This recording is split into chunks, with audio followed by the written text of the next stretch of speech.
À première vue, ces unités de temps se succèdent de manière régulière, créant une trame quotidienne où chaque jour semble être une répétition de celui qui précède.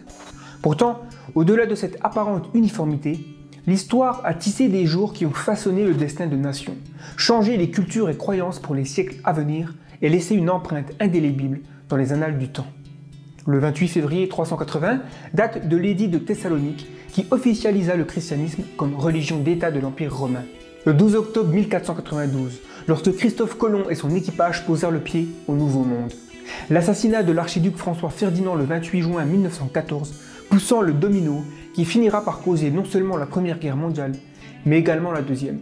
La liste est longue, culturellement différente et majoritairement subjective. Mais si l'on veut connaître le jour le plus dangereux de l'histoire, peu arrivent à égaler le jour connu sous le nom du Samedi Noir.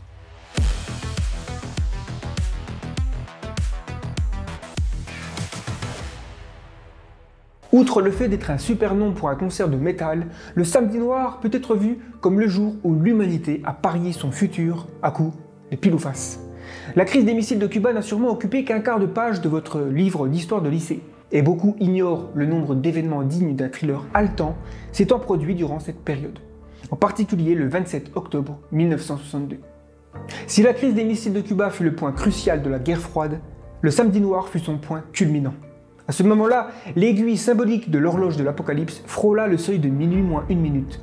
À The Flares, on s'intéresse avant tout à la prospective et le futurisme, mais j'ai envie de plonger dans cet événement historique car je pense qu'il nous informe sur une trajectoire très sombre pour des futurs possibles.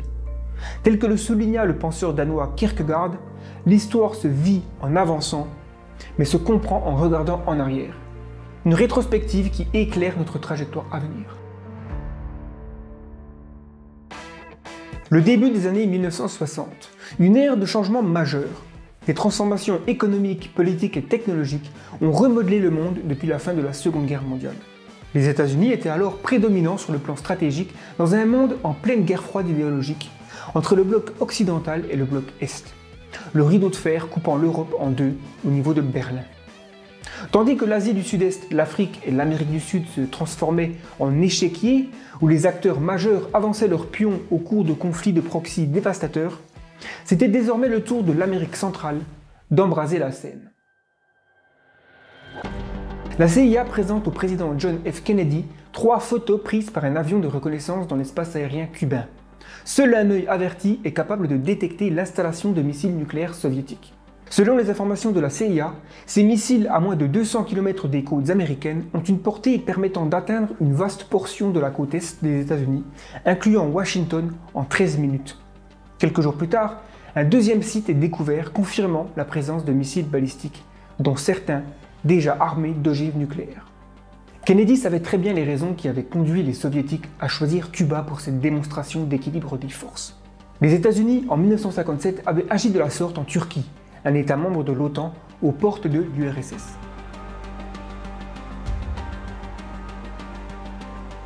Les réunions de crise se succèdent. L'intensité monte crescendo. Le général tumultueux Curtis LeMay, maître des opérations au sein de l'armée de l'air et aux commandes d'une formidable armada de 3000 missiles nucléaires, penche en faveur des options les plus extrêmes, prônant des frappes aériennes sur les installations adverses. L'idée d'une invasion terrestre de Cuba, bien qu'elle puisse renverser rapidement Fidel Castro, est éclipsée par la réalité de pacifier quelques 7 millions de Cubains, renommés pour leur penchant à la résistance guérilla, une tâche qui promet des années d'enlisement. Finalement, c'est le blocus naval qui émerge comme la voie la plus rationnelle.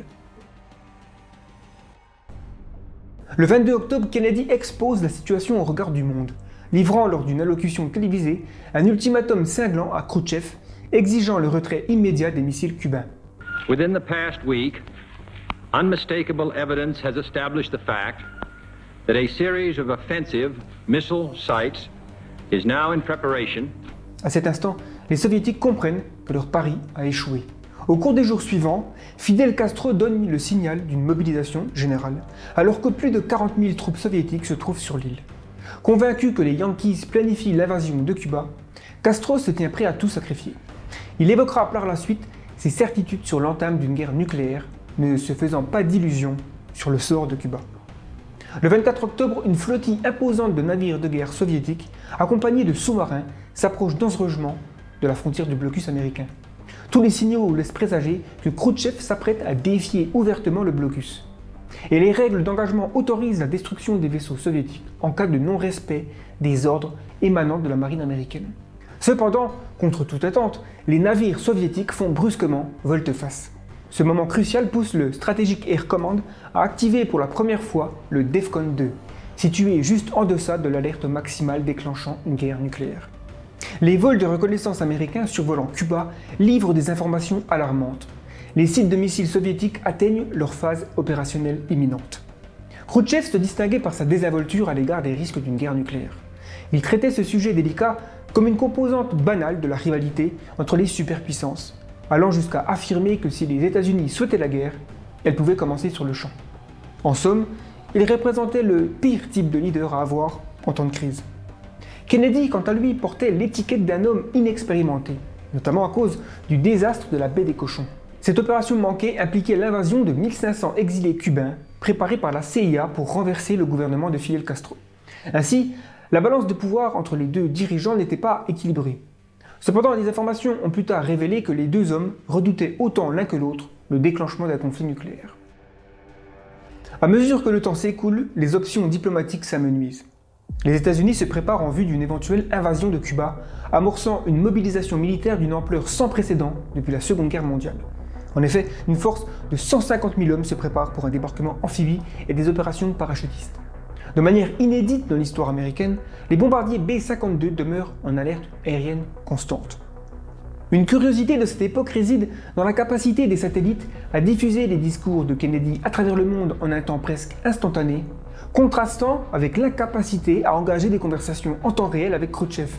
Les communications entre les deux superpuissances requièrent une demi-journée, voire davantage, souvent par le biais de lettres, accroissant le risque de malentendus ou de dérapage.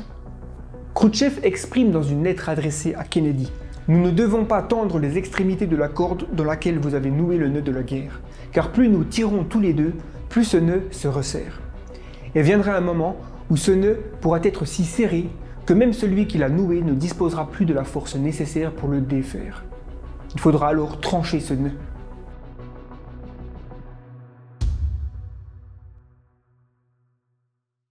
Selon les informations de la CIA, 5 des 6 sites de missiles à moyenne portée à Cuba sont à présent pleinement opérationnels.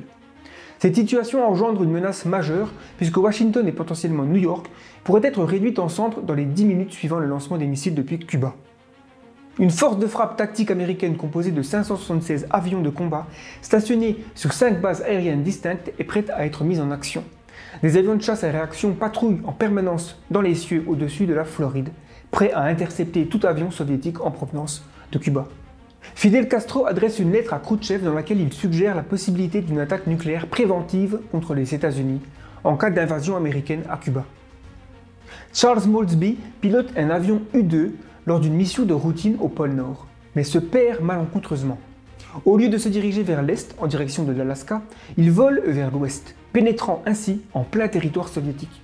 En réponse, des chasseurs MiG russes sont dépêchés pour intercepter l'intrusion dans leur espace aérien.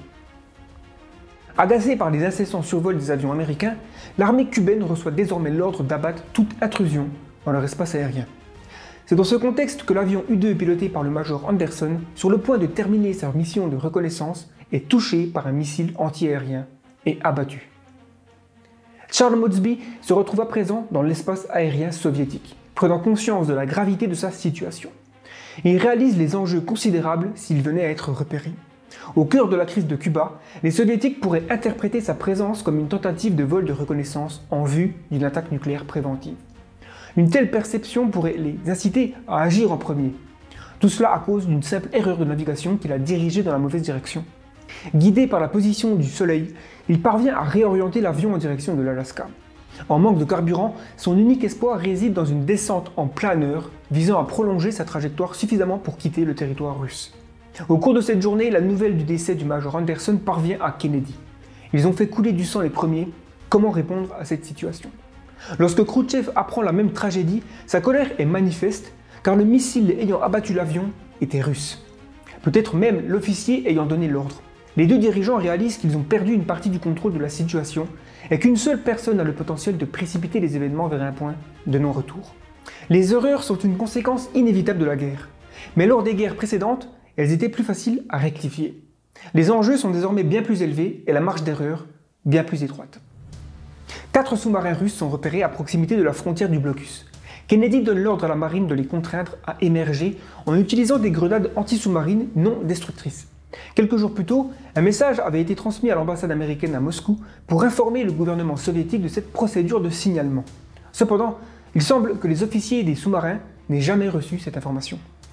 Une batterie de missiles de croisière soviétique s'est postée en position en dehors de Guantanamo, prête à mettre à exécution la menace proférée par Khrouchtchev d'anéantir la base navale américaine à Cuba. Charles Mosby parvient à quitter l'espace aérien soviétique avant d'être intercepté, réussissant à atterrir sur un aérodrome en Alaska. Le pire a été évité, du moins pour le moment. Le sous-marin B-59, transportant une ogive nucléaire de 10 kilotonnes, est pourchassé par des navires américains depuis plusieurs jours. Alors qu'il navigue désormais dans la zone du blocus, le système de ventilation est défaillant, provoquant des températures à bord dépassant les 40 degrés. La concentration de dioxyde de carbone approche des niveaux critiques, entraînant des évanouissements dus à la combinaison de la chaleur et de l'épuisement. Plus préoccupant encore, aucune communication n'a pu être établie avec Moscou depuis plusieurs jours, et voilà que le sous-marin se retrouve pris entre plusieurs explosions. Les officiers ignorent que ces détonations sont en réalité des grenades anti-sous-marines à faible puissance, conçues uniquement pour forcer le sous-marin à remonter à la surface. Pour le capitaine Zavitsky, le début d'une troisième guerre mondiale semble tout à fait plausible. Il donne l'ordre à l'officier en charge de la torpille nucléaire de la rendre opérationnelle. Un sentiment d'apocalypse envahit les citoyens américains. Certains quittent les grandes villes, d'autres se livrent au pillage des magasins. Le soir du 27 octobre, Kennedy et ses conseillers se retrouvent pour discuter de la possibilité d'un compromis avec les soviétiques. Ils informent également l'ambassade russe aux États-Unis d'une ultime proposition avant le début de l'invasion de Cuba, prévue pour le lendemain ou le jour suivant. À bord du sous-marin B-59, 2 officiers supérieurs votent en faveur du lancement de la torpille nucléaire. Dans la plupart des sous-marins soviétiques, cela suffirait pour exécuter l'ordre, mais pas dans le cas du B-59. Heureusement, le commandant Vassili Arkhipov se retrouve à bord de ce sous-marin, ce qui lui confère un droit de vote crucial dans cette décision apocalyptique. Seule une unanimité permettrait le déclenchement d'une frappe nucléaire, et Arkhipov s'y oppose fermement. Son choix a probablement évité une guerre nucléaire. La situation évolue d'heure en heure, parfois de minute en minute, de manière dangereuse et imprévisible. La journée se termine dans un climat d'incertitude maximale du côté américain, tandis que la nuit commence à Moscou. Finalement, Khrouchtchev accepte la proposition de Kennedy. Les États-Unis s'engagent publiquement à ne pas envahir ni renverser Fidel Castro en échange du démantèlement et du retrait des missiles nucléaires soviétiques de Cuba. Le matin suivant, le 28 octobre, Khrouchtchev publie une déclaration annonçant le retrait des missiles soviétiques de Cuba. Un autre accord, cette fois confidentiel, stipule que les missiles en Turquie seront également retirés par les États-Unis. Ainsi s'achève la crise des missiles de Cuba. Kennedy révélera ultérieurement qu'il estimait la probabilité d'une guerre nucléaire à 1 sur 3. La réalité était peut-être plus proche d'un 50-50. Chaque incident au cours de ce samedi noir aurait pu en lui-même déclencher un conflit nucléaire. Le fait que cela ne se soit pas produit peut sembler miraculeux. Certains pourraient même y voir une preuve de notre bon augure, comme si un ange gardien veillait sur l'humanité ce jour-là. Ou peut-être que nous avons simplement la chance de vivre dans une branche des multivers d'Everett qui n'a pas sombré dans une troisième guerre mondiale, contrairement à de nombreuses autres branches. Cependant, la menace nucléaire continue de planer sur l'humanité comme une épée de Damoclès. D'autres crises pouvant mener à une escalade se dressent probablement sur les trajectoires futures de l'humanité. Reconnaître que la chance ne tournera pas toujours en notre faveur est la première étape pour prendre des mesures de résilience et contingence et se préparer au jour où la pièce pourrait tomber du mauvais côté. Pour ceux qui veulent aller plus loin, je vous recommande le livre One Minute to Midnight de Michael Dobbs, qui explore la crise des missiles de Cuba en profondeur et qui m'a servi pour cette vidéo. À la prochaine.